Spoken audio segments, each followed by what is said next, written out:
Hello everybody, welcome back to Talking Wolves. Hope you guys are keeping well and safe. And my name is Dave and I'm bringing you a new match preview on the channel. Today we've got Chelsea versus Wolves in the Premier League. And fingers crossed Wolves can finally get back to winning ways in the league. Of course, we had the FA Cup last week and we're back now in Premier League action. I say last week, it was only it sort of was last week, wasn't it? Last Friday. But yeah, fingers crossed Wolves can get back to winning ways. It has been a crazy season so far for both clubs, Wolves and Chelsea, and of course Chelsea, it's been a crazy week for them, but we'll talk a little bit more about that later on in the video. But a big shout out to today's video partners. I'm honoured and delighted to announce that today's video is sponsored by BT Sport. BT Sport are broadcasting every Premier League team twice in the next 10 days, including Chelsea versus Wolves at 6 p.m. tomorrow, which is Wednesday the 27th of January. With BT Sport's monthly pass, Wolves fans will be able to watch Chelsea versus Wolves and Wolves versus Arsenal and everything else on BT Sport for the next 30 days or so for just £25 with no contract. To sign up, you can visit the website at the top of the description. It's www.bt.com/sport/football/Wolverhampton-Wanderers. And a big thanks again to BT Sport for supporting the channel. But Wolves versus Chelsea, Chelsea versus Wolves, Stamford Bridge. Of course, we got the win against Chelsea and Molineux earlier on this season. And fingers crossed, Wolves can get back to winning ways in some sort of capacity, really. It's pretty obvious, I think, or Nuno made it pretty obvious, that it looks like Wolves will go back to the 5 at the back formation. Reintroducing, obviously, the wing-backs with the 3 centre-backs. And I would probably say we would go with like the 5-2-3 or the 3-4-3 and reintroduce Neto and Adama as well. Nuno's press conference, I think, may still be going on. It may have just finished, to be honest, but some of the answers that he was giving straight away were interesting. Very, very interesting with what he said. The first thing being about Johnny Otto. It looks like Johnny is very close to returning, possibly to the first team frame for Wolves. And my goodness, I know it's a huge cliche, but he will be like a new signing for Wolves.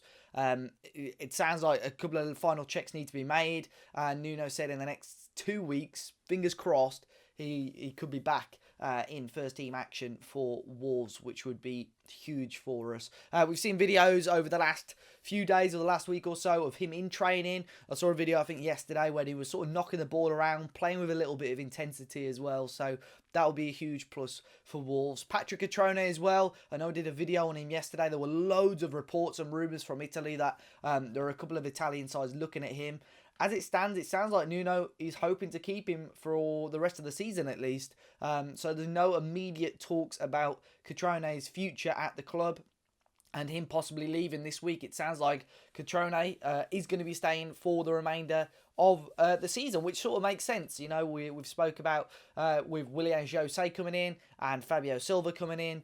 If one of those got injured, if Cutrone was gone, we're back to square one again. So, yeah, Patrick Cutrone is going to be sticking around. And Nuno even spoke about the formation that he played with Cutrone and Fabio Silva up front against Chorley. Of course, we watched it and it didn't quite go to plan, did it? But it looks like Nuno is hoping that can be possibly a solution going down the road in the future, maybe. I think a 5-3-2 is the most obvious one there. But maybe a 4-4-2 of some sort, a 4-2-4 maybe down the line if he wants to revert back to the back 4. Who knows? But this game against Chelsea, of course, they're having some serious issues themselves at the moment. I say issues, you know, it's interesting to see what's happened. They've had a little dip in form, and of course, Frank Lampard has lost his job. It looks like, at the time of the recording, it's not confirmed yet, but it looks like Thomas Tuchel is set to come in to replace Frank Lampard. And for them, that will be interesting, of course. Spent a lot of money in the summer, bringing in the likes of Kai Havertz, Timo Werner, who haven't quite hit the ground running just yet. But with a fellow German manager, I think Chelsea will be hoping those big hitters can start scoring goals, getting assists, and giving them the victories that they want, really. But yeah, they've had a little dip in form recently, and Wolves really need to, if they can, get them while Chelsea are quite fragile. But are Chelsea going to have that new manager bounce that is so common in football when a new manager comes in and the morale and spirits are raised and teams just seem to go on a tremendous run. But I'm hoping Wolves can do the business. You know, we've seen positives, but there's been a lot of negatives. And I think if we go back to the back 5, one of the last games we played, it probably was Chelsea, maybe, off the top of my head, trying to remember. It's definitely one of the last games. So I'm fingers crossed we can sort of go at Chelsea, see what we can do, and fingers crossed we can get 3 points. So then, I'm delighted to be alongside Nini FC from Blue Lions TV. How you keeping, man? Honestly, man, it's been a crazy 48 hours. So much changes in football, and yeah, it's typical when you're a Chelsea fan. Yeah, I was gonna ask it about that. Obviously, it's not at the time of recording this. It's not quite announced, but it looks like Thomas Tuchel is going to be becoming your new manager. I quickly watched parts of your sort of videos after Lampard was gone. What was your immediate reaction to that? I mean, of course, I was upset. Lampard's an absolute legend at this club. He's one of the major reasons why the club was on the map in the first place too, with our like modern history. And unfortunately, it wasn't able to get that time to be able to improve the tactics to grow and to get us out that rut. But at Chelsea Football Club, as we all know, the board have very high expectations. They don't wait for anyone, regardless if you're a legend or not. And unfortunately, they came to the decision that it was time for Lampard to go. What are your immediate thoughts on Tuchel as a replacement? Are you happy enough with that, or do you think there's better managers out there?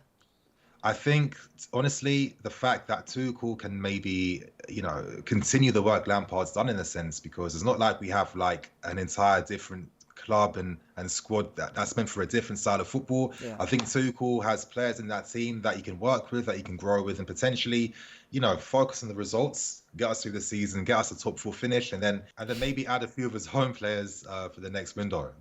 Yeah, and Chelsea season overall though, has there been any? Obviously, you guys have spent a lot of money, which I'm sure a lot of people like to remind you of. But there's some good players in there. Hopefully, the new manager can get the best out of those players. But who've been the ones that have stood out for you so far this season? I think Mason Mount for sure has really stepped up. He's shown leadership ability and that ability to take accountability and win something for the team. To score that decisive goal, make that decisive assist, and he's really grown even more for this season. But other players that have stepped up too. Tammy Abraham has been a player that's good. Reece James is continuing to grow and showing why he's got the potential to be one of the best right backs in this country as well. And of course, Edouard Mendy coming in goal has really helped show our defence even more and, finally be out some protection when it comes to saving these shots. And if there's one area that Wolves at the moment, maybe Chelsea are a little bit fragile in a certain area, what area do you think Wolves can take advantage of tomorrow evening?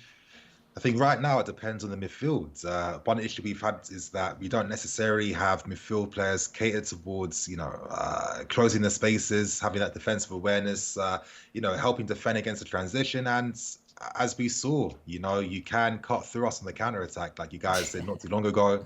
Now we're getting the winner against us, and a lot of those issues and mistakes can come from the midfields being a bit too disjointed. So I'm looking at Tuchel. I'm looking at what he can do to bring that structure, bring that type of solidity, and see what he can do to help us defend even better.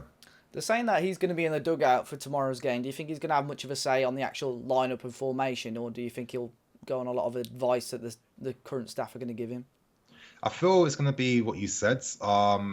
I think the reality is, which is quite ironic, is that maybe the result tomorrow might not matter because, of course, Tuchel's influence isn't really that strong. So it brings interesting questions about why the sacking happens so soon before a game. But I think at the same time, it's an opportunity for Tuchel to, assess the team, assess the players for his system, and for the players, it's an absolute reset. They have an opportunity now to win favour with the manager. Some players throughout the team could have an opportunity to get back into the team. So it feels like everyone has to be on their A game and perform in tomorrow's game. And finally, a score prediction for the game. Of course, I can't ever rule my team out. I'm going to be going for a diplomatic, because I'm on your channel, 2-1 win. 2-1 win. Nice one. Well, as always, guys, big thanks to the guys over at Blue Lines TV for letting me come on the channel, and obviously you coming on our channel as well. And fingers crossed it'll be a cracking game tomorrow. Yeah, man, let's hope that we get the win. So, guys, I am really looking forward to the game and the predicted lineup, really. Like I said earlier on, I think Wolves will revert back to this sort of 5-2-3 or 3-4-3 formation. I think we'll see Rui Patricio in goal. You know what? A lot of people are calling possibly for John Ruddy to grab a start after a couple of decent FA Cup performances. Look, he played well against Chorley. I think he was a lot busier than I expected him to be, but possibly not on, not quite at the level to sort of get Rui out of the team just yet, I don't think. Semedo and Aït-Nouri is the wing-backs, I think. Even Marcel has said he's only a couple of weeks away from returning to the first team action. And so is Johnny. So what does that mean for Aït-Nouri? He really needs to up his game, I think, to have a chance to either stay at Wolves and for Wolves to activate that purchase clause on him in the summer and keep his place in the team, really. The three centre-backs, I would suspect it will be Cody, Bolly and Romain Saiz. Not too sure what's happening with Saiz at the moment because he wasn't in the squad at all for the Chorley game. Whether he was just being rested, I don't know. But his contract is actually up in the summer. Clubs or foreign clubs could approach him right now on a pre-contract deal. Obviously, nothing's been said right now, but Wolves really need to pull their finger out, and fingers crossed we can get him a new contract because I think he deserves it, Saiz. He's been very decent this season for Wolves. If there is an issue there behind the scenes, I think Kilman obviously can come in for him. Midfield two, I would go Neves and Dendoncker. Moutinho at the moment is looking out of sorts, really. We saw in his most recent game, even against Chorley, he wasn't fantastic. So I would go with Dendoncker. I think he just adds so much more to this team, and Ruben Neves alongside him. And then the front three of Adama Traoré, Pedro Neto, and I'll go with Fabio Silva. Willian Jose, it sounds like he's not quite ready yet. Nuno may go brave and go Catrone from the off because we've not really seen him too much. But obviously Fabio Silva's been around a little bit longer this season, knows exactly probably what's expected of him. But I am looking forward to the game.